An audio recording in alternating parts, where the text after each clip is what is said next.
First at 6, a Benton County inmate faces new charges for allegedly exposing jail deputies to fentanyl, sending all three of them to the hospital last Wednesday.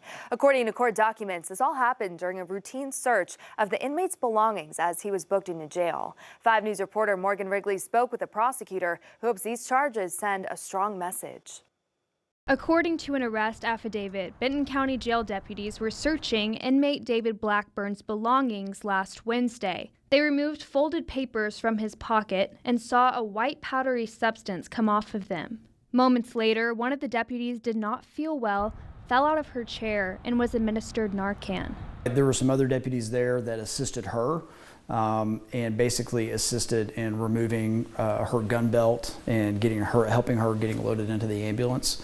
And those people also started feeling the effects of the fentanyl exposure. The papers later tested positive for fentanyl. Benton County prosecuting attorney Joshua Robinson says while this situation was out of the ordinary, jail staff faces the risk of exposure every day. Law enforcement, first responders, and jail staff, for the benefit of the community, they find themselves at risk of being exposed to these things by no fault of their own. Blackburn faces several charges, including knowingly exposing another person to fentanyl in the first degree. Robinson says this is the first time someone has faced this charge in Benton County since a new law took effect in August, aiming to protect jail staff and first responders from being exposed to fentanyl on the job. When a person knowingly smuggles or attempts to smuggle fentanyl into a jail or correctional facility, they know that they're going to be searched and their belongings are going to be searched, and that a person will likely be exposed to whatever they're bringing in when they're searched.